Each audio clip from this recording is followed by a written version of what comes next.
রাজা মহারাজ স্মৃতিকথা, স্বামী পূর্ণানন্দ। সে 1921 সালের কথা। তখনও মঠে যোগদান করিনি। পাঠ্যাবস্থা। সুদূর মফস্বল শহর থেকে কলকাতা এসেছি।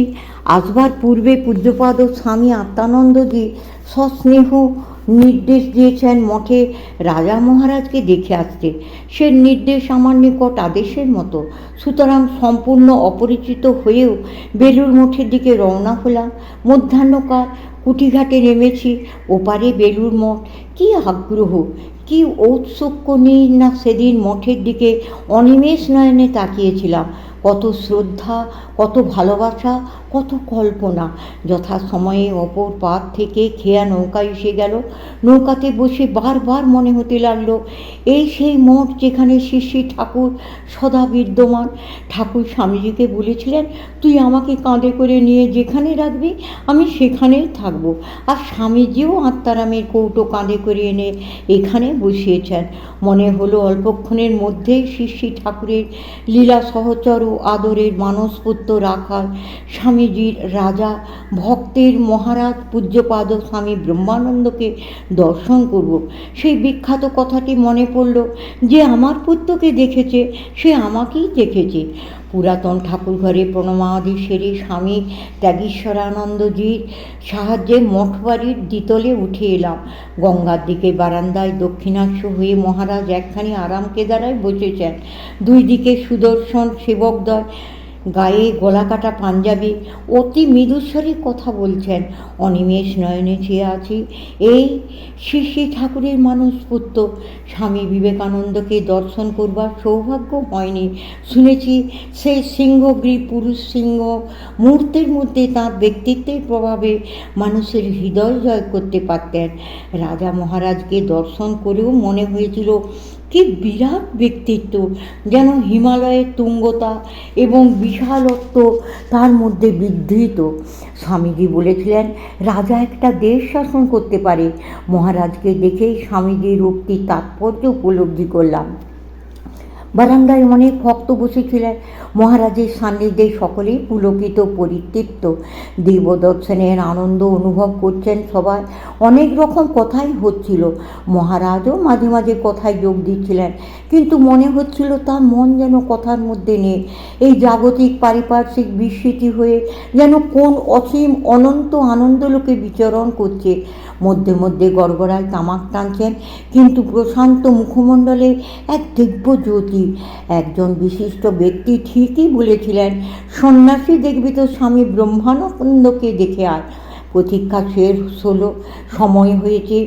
ধীর পদক্ষেপে সামনে এগিয়ে গিয়ে তাঁর চরণে লুটিয়ে পড়লাম। অতি সুমধুর কণ্ঠে তিনি জিজ্ঞাসা করলেন, কোত্থেকেই আসছো? উত্তর দিলাম। বললেন, কোনো বাড়িতে গেলে বাড়ির যিনি বড় তার সঙ্গে প্রথমে দেখা করতে হয়। মহাপুরুষ মহারাজ আমাদের দাদা, তার সঙ্গে দেখা করেছ? ত্রুটির কথা স্বীকার করলাম। বললাম, যাও দেখা করো। এমনভাবে কথা কয়টি বললেন যে আজ জীবন সায়ান্নে উপস্থিত হয়েও সেই মধুর কণ্ঠস্বর যেন শুনতে পাচ্ছি। সেই তেজোদ্দীপ্ত ভঙ্গি, সেই কমনীয় কান্তি আজও যেন চোখের সামনে উজ্জ্বল হয়ে আছে। উত্তরকালে শ্রী শ্রী মহাপুরুষ মহারাজের সেই চরণই এই ক্ষুদ্র জীবনের সম্বল হবে, এ কি তারই ইঙ্গিত? অতিথি ভবনের নিম্নতল, যেখানে বর্তমান মঠাধ্যক্ষ বাস করেন, সেখানে মহাপুরুষ মহারাজ ছিলেন। গিয়ে প্রণাম করতে জিজ্ঞাসা করলেন, রাজা মহারাজকে প্রণাম করেছ কি না? আমার উত্তর শুনে বললেন, তবেই হয়েছে, আর কাউকে প্রণাম করতে হবে না। গুরু ভাতাদের মধ্যে পরস্পরের প্রতি কী শ্রদ্ধা, কী ভালোবাসা! শ্রী শ্রী ঠাকুরের সন্তানেরা শ্রী শ্রী মহারাজকে এই দৃষ্টিতেই দেখতেন। স্বামীজি বলেছিলেন, আধ্যাত্মিকতায় রাখাল আমাদের মধ্যে শ্রেষ্ঠ। আবার ফিরে এসেছি গঙ্গার দিকে দ্বিতলের বারান্দায়। এবার মহারাজ যেন একটু সাধারণ ভূমিতে নেমে এসেছেন। একজন ভক্তকে বলছেন, আর চচ্চড়ি বেড়ে হয়েছিল, খাবে একটু? সামনে উপস্থিত পূজনীয় কৃষ্ণলাল মহারাজকে বললেন ভক্তটিকে একটু চচ্চড়ি দিতে। তিনি উত্তরে বললেন, ভাত নেই। মহারাজ আনন্দের সঙ্গে বললেন, হলেই বা, শেষ কথাটি হলেই বা আজ প্রায় 50 বছর পরেও কানে বাজছে। কিছুক্ষণের মধ্যে শ্রী শ্রী মহাপুরুষ মহারাজ কি একটা কাগজ নিয়ে সেখানে এলেন।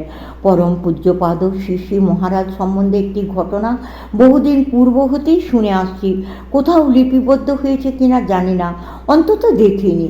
বেলুড় মঠে দুর্গোৎসব হচ্ছে, নবমী পূজা, সংঘজননী পরমাত্মা শ্রী শ্রী মা মঠে আসবেন পূজা দর্শন করবার জন্য।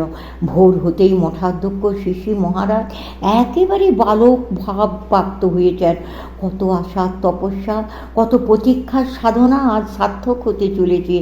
দক্ষিণেশ্বরে পঞ্চবটী মূলে একদিন যেমন ভগবান শ্রী শ্রী রামকৃষ্ণ দেবের সঙ্গে বালকভাবে রাখালরাজ লীলা করেছেন, অনেকটা সেই ভাব। মহারাজ ছিলেন গুরুগম্ভীর, অত্যন্ত রাসভারী লোক, কিন্তু আজ আর সেই ভাব নেই, একেবারে বালক। তাড়াতাড়ি ঈষদুষ্ণ গরম জলে স্নান সেরে একখানি মাদ্রাজি কাপড় পরেছেন, কোমরে জড়িয়েছেন একখানি সুন্দর মাদ্রাজি চাদর। নিজে সব তদারকি করছেন, কোথায় মঙ্গল ঘট বসানো হবে, কোথায় মাঙ্গলিক চিহ্ন দেয়া হবে, আর মধ্যে মধ্যে মা মা বলছেন। একবার মঠের দক্ষিণের দিক ফটকে যাচ্ছেন, আবার ফিরে আসছেন, ভাবে বিভোর, মুখে শুধু মা মা ধ্বনি। এদিকে মা আহিরিটোলার ঘাট থেকে স্টিমারে গঙ্গা পেরিয়ে শালকিয়ার ঘাটে এসেছেন এবং সদল বলে ঘোড়ার গাড়িতে বেলুড় মঠাভিমুখে রওনা হয়েছেন। শ্রী শ্রী মহারাজের নির্দেশে সাইকেলের ডাক বসানো হয়েছে, একজন করে সংবাদ নিয়ে আসছে গাড়ি কতদূর এলো। সবাই ব্যস্ত সন্তুষ্ট, দেবী অভ্যর্থনার আয়োজনে কোথাও যেন ত্রুটি না থেকে যায়। অবশেষে গাড়ি এসে দাঁড়ালো মঠের দক্ষিণ ফটকে। শ্রী শ্রী মহারাজ নিজে অগ্রগামী হয়ে গাড়ি নিয়ে এসে মঠ প্রাঙ্গণে উপস্থিত।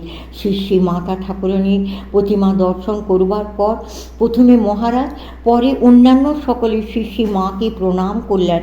মা কিছুক্ষণ পূজাদি দর্শন করে মহাপুরুষ মহারাজের পুরাতন ঘরে এসে উপবেশন করলেন। আরম্ভ হলো কালী কীর্তন, জমজমাট ভাবে বিভোর শ্রী শ্রী মহারাজ গুরুভাই এবং শিষ্যগণ পরিবৃত হয়ে সে কীর্তনানন্দে নিশ্চল হয়ে বসে আছেন। শুধু মধ্যে মধ্যে পুলক শিহরণ হচ্ছে। কীর্তনের শেষ ভাগে গান আরম্ভ হলো, যাই চলো সে নগরে, যেথায় দিবানিশি পূর্ণ শশী আনন্দে বিরাজ করে। চারিদিকে ভাবের বন্যা বয়ে চলেছে। শ্রী শ্রী মহারাজ হঠাৎ দণ্ডায়মান হয়ে নৃত্য করতে লাগলেন। তাকে নৃত্য করতে দেখে ভাবে বিভোর অন্যান্যরা তাকে ঘিরে নাচতে শুরু করলেন। সম্মুখে শ্রী শ্রী ভগবতীর প্রতিমা, পার্শ্বে গঙ্গা, আর উপরে শ্রী শ্রী মহাপুরুষ মহারাজের ঘরে শ্রী শ্রী মা, মধ্যে শ্রী শ্রী ঠাকুরের মানসপুত্র রাখালরাজ, ব্রজের রাখাল, ভাবে বিভোর হয়ে নৃত্য করছেন, ঠিক যেমনভাবে নৃত্য করতেন দক্ষিণেশ্বরে শ্রী শ্রী ঠাকুর। স্বর্গসুধা নির্ঝর যেন ধরায় অবতরণ করেছে। সে অপূর্ব নৃত্য দর্শন করতে যে যেখানে ছিল সব ছুটে এসেছে। যে পারে নৃত্যে যোগদান করছে, যে পারে না দূরে দাঁড়িয়ে উপভোগ করছে। বহুক্ষণ এভাবে অতিবাহিত হবার পর একজন গুরুভাই মহারাজকে ধরে ফেললেন। তিনি জানতেন শ্রী শ্রী ঠাকুর বলেছিলেন, রাখাল যদি ভাবমুখে জানতে পারে সে কে, তবে এ শরীর সে ত্যাগ করবে। তাই এই ব্রহ্মজ্ঞ পুরুষ ভাববিহ্বল হলে অন্যান্য গুরু ভাইরা তাঁকে সাধারণ জগতে ফিরিয়ে নিয়ে আসতে চেষ্টা করতেন। মহারাজকে নিয়ে আসা হলো মঠবাড়ির সিঁড়ির বাম দিকে ছোট ঘরটিতে। তাঁর প্রিয় তামাক দেওয়া হলো, পুড়ে ছাই হলো। মহারাজ নল মুখেও দিলেন না। শিহরণ, কম্পন প্রভৃতি সাত্ত্বিক বিকাশ শরীরে সব বর্তমান। চারিদিকে লোকের ভিড়, মুখে কথা নেই, শুধু মধ্যে মধ্যে কাতর কণ্ঠে মা মা রব। ওই অবস্থায় কিছুক্ষণ অতিবাহিত হওয়ার পর শ্রী শ্রী মাকে পাশের বাড়িতে সংবাদ দেওয়া হলো। মা কিছুক্ষণের মধ্যে হাতে একটি ছোট রেকাবিতে কয়েকটি সন্দেশ নিয়ে উপস্থিত হলেন এবং আদর করে সন্তানকে বললেন, রাখাল, খাও বাবা। মাকে দেখে মহারাজ বালকের মতো হাও হাও করে কেঁদে উঠলেন। মায়ের চোখেও জল। সে এক স্বর্গীয় দৃশ্য। মা নিজে একটু মিষ্টি মুখে দিয়ে আদরের সন্তানকে প্রসাদ দিলেন এবং উপস্থিত সেবকদের সত্বর মহারাজকে কলকাতায় বলরাম মন্দিরে নিয়ে যেতে আদেশ দিলেন। আদেশ তৎক্ষণাৎ প্রতিপালিত হলো। কিছুদিন পরে মাকে জিজ্ঞাসা করা হয়েছিল, মহারাজ তো ভাব চেপে রাখতে পারেন, কখনো বহিঃপ্রকাশ হতে দেন না, তবে সেদিন কেন এত অভিভূত হয়ে পড়েছিলেন? স্নেহময়ী জননী অশ্রু নয়নে বললেন, আমি যখন উপরে বসেছিলুম, দেখলুম ঠাকুর দক্ষিণেশ্বরে যেমন রাখালের হাত ধরে কীর্তনে নাচতেন, তেমনি করে একবার সম্মুখে একবার পশ্চাতে চেয়ে নৃত্য করছেন।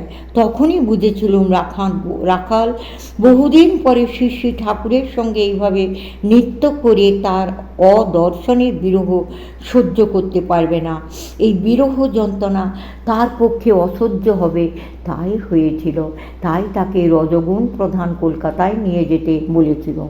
কীর্তন গানের একটি লাইন মনে পড়ল, যাকে দেখলে পরাণ নেচে ওঠে, হরিনাম আপনি ফোটে, এমন মনের মানুষ মিলে কই। সেই মনের মানুষই সেই শুভ সন্ধ্যায় মিলেছিল। সত্যিই মনে হয়েছিল, পাই যদি সেই মনের মানুষ আদর করে বুকে লই। রাজা মহারাজ সে তো অন্তরের অন্তঃস্থলে রাখবার জিনিস। একটি দিন মাত্র তাকে দেখেছি, তার অমৃতময়ী বাণী শুনেছি। আজ প্রায় অর্ধ শতাব্দী অতীত হবার পর সেই দিনটি আজও আমার জীবনে চিরস্মরণীয়। মনে হয় আবার যদি সেই দিনটি ফিরে আসে, সমাপ্ত।